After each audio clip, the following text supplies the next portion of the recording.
आगरा में पहुंचे कैबिनेट मंत्री मत्स्य विभाग संजय कुमार निषाद। दरअसल 9 साल बेमिसाल ब्रिटेन आज हमसे भी नीचे है, तमाम सारी बातें करते हुए मीडिया पर दिखाई दिए। वहीं कैबिनेट मंत्री ने बोला कि पिछली सरकार में जमकर भ्रष्टाचार होता था, 100 भेजो तो बीच में खा जाते थे, 15 पहुंच पाते थे। वहीं रामगोपाल के असुर वाले बयान पर कैबिनेट मंत्री ने बयान दिया है। उन्होंने कहा कि सपा हो गई है खत्म, बयानबाजी के अलावा कुछ नहीं बचा है। कैबिनेट मंत्री ने कहा, जनता की पहली पसंद बीजेपी है, 9 साल में बहुत कुछ काम किया है, 2024 में बहुमत से विजयी होगी भाजपा। उनसे कह सकते हैं कि पहले मैंने इनको प्रमाणिक दस्तावेज लाया, प्रदेश को खड़ा किया अनुसूचित जात में। इनको पता ही नहीं था मझवार क्या है, इन्हें पता ही नहीं था कि आरक्षण क्या होता है। इनको बताया कि भाई बड़ा घोड़ा और छोटे घोड़े में अंतर है, अगर बड़े को किनारे नहीं करोगे तो छोटे वाले का भी चना खा जाएगा। तो तुम्हें अगर अपना चना चाहिए तो तुम्हें अपना टोकरी अलग करना पड़ेगा। और जो संविधान में मझवार लिखा है तो इनसे बताया भाई लेदरमैन तुमसे 100 गुना कमज़ोर है, उसने अपनी सभी उपजातियों को ले लिया। वाशरमैन ने ले लिया और फिशरमैन जो था वो पिछड़ी जात के चक्कर में दूसरे का झंडा उठा के अपना बर्बादी कर लिया। तो कभी 30 साल से सपा इन्हें पिछड़ी में निकालती थी, 80 में डालती, बसपा उसे स्टे करती थी।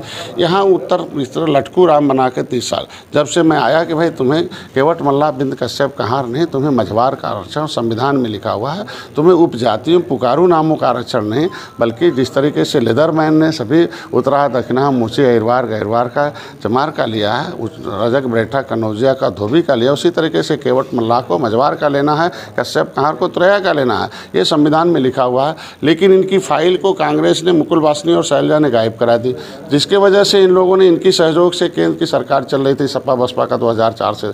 तो मेरी जहाँ फाइल गायब हो गई हो वहाँ लड़ाई थोड़ी कठिन हो जाती है। तो आज के दिन में कोर्ट में मामला था, बंद हुआ। हमने 17 दिसंबर 2021 को बहुत बड़ी रैली की रामादेवी पार्क में। माननीय गृह मंत्री जी आए, मुख्यमंत्री आए। मैंने कहा भाई मैं वकील हूँ, जजें हैं। माननीय मुख्यमंत्री ने बुलाया, 18 तारीख को पत्र लिया। 20 दिसंबर 2021 को माननीय मुख्यमंत्री जी ने पत्र भेजा आरजीआई को कि भाई डॉक्टर संजय कहता है कि भाई केवट मल्ला मझवार अनुसूचित जात का हकदार है। 1961 में इनकी गिनती 70 लाख थी, अभी 7000 हो गई, इसका दिशा निर्देश दो। पहली बार 70 साल में लड़ाई में आया कि आरजीआई ने एक्सेप्ट किया कि केवट मल्ला मझवार हैं 18/1/2022 को, और ये अनुसूचित जात की सूची में सूचीबद्ध है, तुरैया भी हैं, और ये इनको सामाजिक न्याय मंत्रालय के अधीन है। सामाजिक न्याय मंत्री ने भी एक्सेप्ट कर लिया।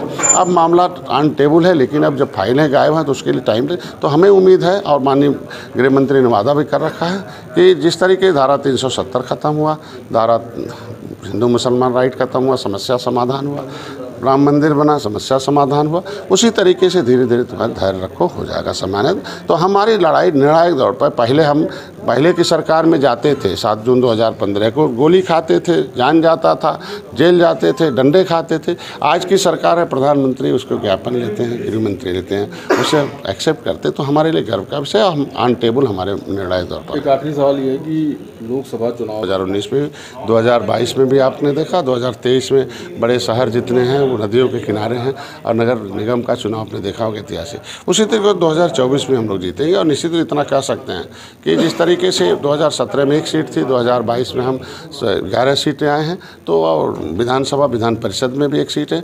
उसी तरीके से हमें भोजन भरी थाली हमारी लोकसभा में भी जाएगी। विपक्ष लगभग एकजुट होता हुआ नजर आ रहा है। समाजवादी पार्टी जन जागरण यात्रा निकाल रही है, प्रशिक्षण शिविर लगा रही है, और कहीं ना कहीं जो धार्मिक स्थल पर कहा जाए हिंदुत्व के एजेंडे पर अखिलेश यादव अपनी साइकिल दौड़ाते हुए नजर आ रहे हैं, तो इस पर क्या कहेंगे? इससे ही पता चलता था कि पहले हिंदुत्व नहीं था उनके अंदर, अगर रहता तो पहले भी उजागर करते हैं। तो आज के दिन में कह सकते हैं कि विपक्ष का जो एकता है, ये वो विपक्ष को हम धन्यवाद देंगे इस बात का कि कम से कम साबित कर दिया कि हमारे पास शक्ति नहीं है राष्ट्रीय नेतृत्व करने का। हम लोग खाली छोटे अलग अलग नेतृत्व करते हैं, और ये बटुरे जोगी मठुजाड़ हैं। इसके में किसी के अंदर नहीं, मोदी को ही केवल शीर्ष नेतृत्व, देश का नेतृत्व करने का मतलब शक्ति है, और इसके वजह से इकट्ठे हो रहे हैं। और पिछले बार देखे होंगे कि पहले के प्रधानमंत्री जो थे, इन्हीं लोगों के सहयोग से सरकार चलती थी। तो ये कहते थे हम 100 रुपये भेजते हैं दिल्ली से, तो 15 पहुँचता 85-20 में खा जाते हैं। और इस चीज़ को मोदी जी ने रोका, और सीधे आज मोदी जी किसानों, नौजवानों या किसी भी जो भी लाभार्थी हैं उन्हें हम जो है वो सीधे डीबीटी के माध्यम से उनके पैसे में। तो आज हम लोगों ने विश्व में, मोदी जी ने अर्थव्यवस्था में हमें 5वें नंबर पर लाया। 9 साल पहले हम 10वें नंबर पर थे। G20 का नेतृत्व, ऐसे 80 करोड़ लोगों का भोजन देना, इलाज कराने के लिए आयुष्मान भारत कार्ड, मकान बनाना, ये ढेर कोई ऐसा धर्म जाति नहीं कह सकता कि हमने उस सेक्टर में मोदी जी ने काम नहीं किया और बिना भेदभाव के हमने काम करके उनको दिया।